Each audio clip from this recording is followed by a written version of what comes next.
Hi అండి, అందరికీ నమస్కారం.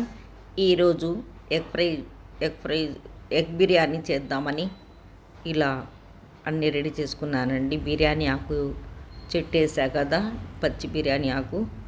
ఇలా ఒక మెజర్మెంట్ గ్లాస్తో ఎగ్ బిర్యానీ కోసం కొన్ని ఉల్లిగడ్డలు, కొన్ని టమాటాలు, 3 పచ్చిమిరపకాయలు చీలికలు, 2 స్పూన్లు అల్లం వెల్లుల్లి పేస్టు, పుదీనా, కొత్తిమీర ఇవన్నీ చల్లుకొని కొద్దిగా ఇలా దూరగా వేయించుకోవాలండి.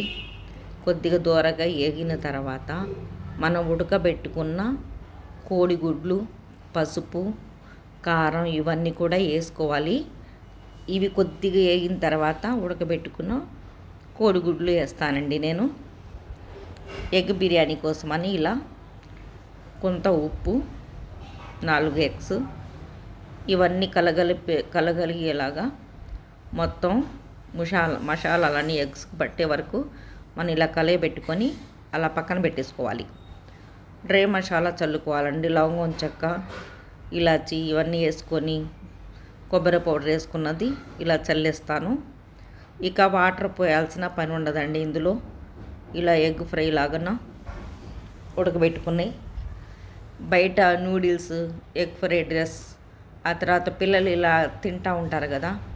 ఈరోజు నేను ఒక్కదాన్నని ఇలా చేస్తున్నాను. ఆ తర్వాత వేరే గిన్నెలో కొద్దిగా ఎన్న పోసేసుకొని 2 టమాటాలు, 1 పచ్చిమిరపకాయ, 2 కొన్ని అల్లం పేస్టు, లవంగం, చెక్క, ఇలాచి, పుదీనా, కొత్తిమీర ఇవన్నీ వేయించుకోవాలి అండి.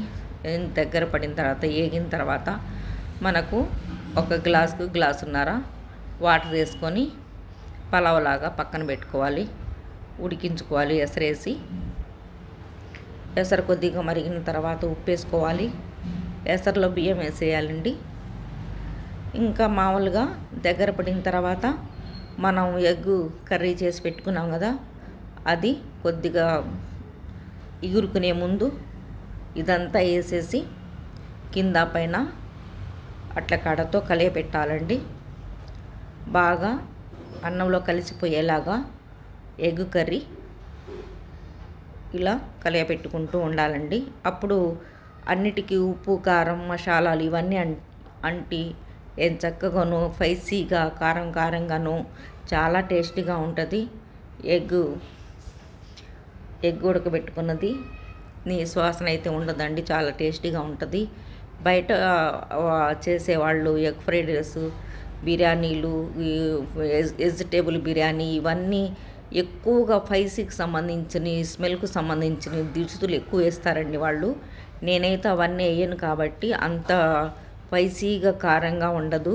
లవంగం, చెక్క, ఇలాచి, బిర్యానీ ఆకులు ఇంకెంతేనండి నేను వేస్తాను. అందుకోసమని మామూలుగా ఉంటుంది, ఇలా చేస్తాను నేను. ఇది కూడా అలాగే ఉంటుంది కొంతవరకు. బయట చేసిన దానిలాగానే ఇలా మొత్తం కలియపెట్టుకున్న తర్వాత అదిమి పెట్టి ఎగరబెట్టాలి. అదిమి పెట్టుకొని ఎగరబెట్టుకుంటే ఆ తర్వాత మనకు ఆవిరి వచ్చేటప్పుడు మనం ఆఫ్ చేసుకోవాలండి స్టవ్. ఇదంతా పలుకులన్నీ ఆ అన్నం అంతా దగ్గరకు పెట్టుకొని అదిమి ప్లేట్ పెట్టేసి ఎగరబెట్టుకోవాలి. ఇదిగోండి ఎగురుకున్నది ఎగ్ ఫ్రై, ఎగ్ బిర్యానీ. ఇదిగోండి చాలా టేస్టీగా ఉంటుందండి. నేను ఈరోజైతే సండే కదా ఇది చేశాను. అందులో పెరుగు పచ్చడి, దానిమ్మ గింజలు వేసుకొని పలుచగాను పెరుగు, కొద్దిగా వాటర్ ఎక్కువ పోసి పలుచగా చేసుకొని తింటే చాలా బాగుంటుందండి. ఇంకా వేరే కర్రీస్ అవసరం లేదండి. పెరుగు పచ్చడి ఇది చాలు. చాలా టేస్టీగా ఉంటుంది, చాలా కమ్మగా ఉంటుందండి. పిల్లలు చాలా ఇష్టంగా తింటారు. ఈజీగా అయిపోతుందండి ఇలా చేసుకుంటే. మీ పిల్లలకు పెట్టుకుంటే బయట తినే పని లేకుండా ఇలా చేసి పెట్టుకోండి. ఈరోజైతే ఇది ఎగ్ బిర్యానీ చేశాను. చాలా స్పైసీగా ఉంటుంది, చాలా టేస్టీగా ఉంటుందండి. చిన్నప్పుడు పిల్లలు ఇలా ఇష్టంగా తింటారని అమ్మోళ్ళు కూడా ఇలాగ చేసేవాళ్ళు. ఇదిగోండి చిన్నపిల్లల కోసం మన పిల్లల కోసం చేసుకొని మన ఇష్టంగా పెట్టుకుంటే అదో హ్యాపీగా ఉంటుందండి. అదొక ఆనందం. పిల్లల కోసమే కదా.